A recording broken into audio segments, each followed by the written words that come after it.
एक बार एक संत जंगल में जाते हैं और जा करके जो है वर्षों से वो वहां पे तपस्या करने लगते हैं और भगवान को साक्षात देखना चाहते थे वो, जिसकी वजह से वो कई साल बीत जाते हैं और वहां जंगल में ही रहते हैं और वहीं पर भगवान की तपस्या करते हैं, जिससे भगवान प्रसन्न हो और उनको दर्शन देवें। और एक दिन उसी जंगल में एक शिकारी पहुंचता है और शिकारी शिकार करने के लिए पूरा दिन भटकता है पर उसको शिकार नहीं मिलता है। वो भूखा प्यासा जो है रहता है और शाम को जंगल में इधर उधर भटकते भटकते अचानक उस संत की कुटिया जो है उस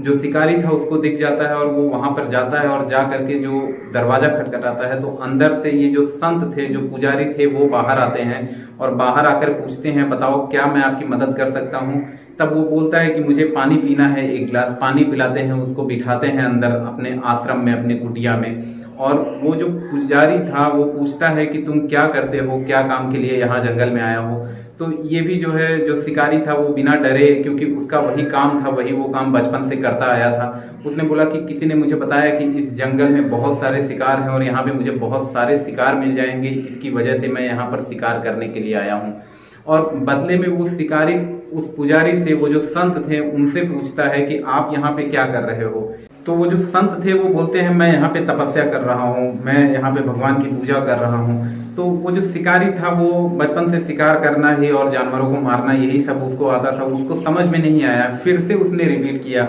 मतलब आप करते क्या हैं यहाँ पर। तो जो बाबा थे, जो वहाँ के पुजारी थे, वो बोलते हैं कि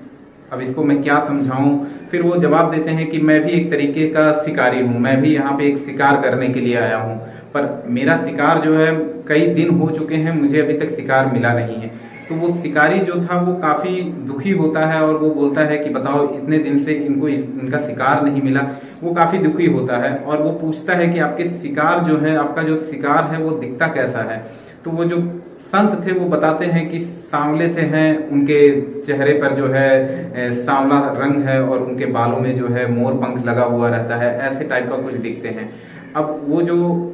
शिकारी था वो काफी दुखी होता है, साथ में ही जो संत थे वो भी दुखी हो जाते हैं, ये चीज बताते बताते भावुक हो जाते हैं।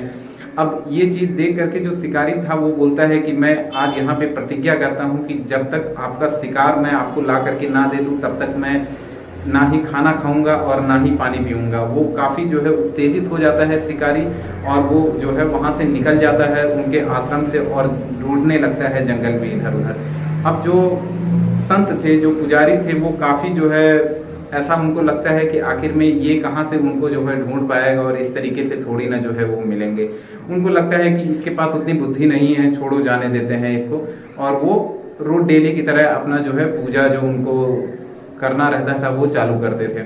पर वो जो शिकारी था वो जंगल में जाता है और जंगल में जा करके एक खूब बड़ा सा जाल बिछाता है और जाल बिछा करके पेड़ के ऊपर चढ़ के बैठ जाता है। और वो उस पुजारी से इतना अट्रैक्टिव हो गया था, इतना उसको जो है शिकारी को दुख हुआ था उस चीज को सुन करके, कि वो जैसा उन्होंने बताया था कि उनका शिकार कैसा दिखता है उसी छवि का वो प्रतीक्षा करने लगता है शिकारी वहां पर।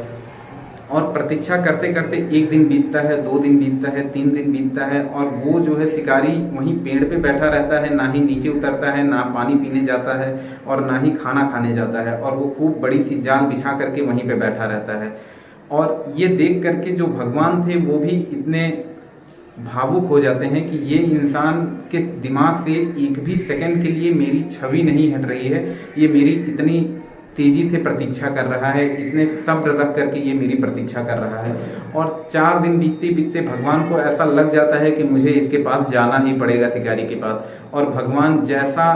संत ने बताया था वही रूप, वही रंग लेकर के वहां पर आते हैं और पैदल चल के आते आते खुद उस जाल में जा करके खड़े हो जाते हैं, खुद उस जाल में जाके फंस जाते हैं वहां पर। और उसी टाइम जो शिकारी था उसकी इतनी तेजी से नींद उसको लगी हुई थी कि वो उस टाइम पे सो रहा था। करीबन 1-1.5 घंटे बाद जब उसकी आंख खुलती है तब देखता है वो कि ओहो मेरा शिकार तो मिल गया है, अब मैं बाबा को जा करके, जो पुजारी हैं उनको जा करके उनका शिकार दे दूंगा और जो मेरी प्रतिज्ञा जो मैंने लिया है वो मेरी प्रतिज्ञा पूरी हो जाएगी। और वो फटाफट जल्दी से नीचे उतरता है, नीचे आकर के वो जो जाल बिछाया था उस जाल को लेता है और ले करके अपने कंधे पर रख करके भगवान को और ले करके उस आश्रम के पास, वो जो कुटिया थी वहां पे जाकर के वो शिकारी पहुंच जाता है और जाके दरवाजा खटखटाता है और बोलता है कि मैं आपका जो शिकार था वो लेके आया हूँ। और जैसे ही वो संत बाहर निकलते हैं और देखते हैं साक्षात भगवान उनके सामने खड़े हैं, जैसी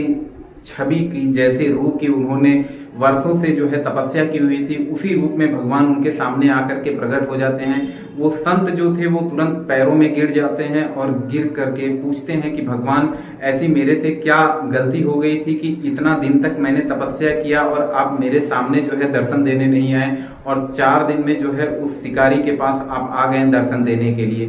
तो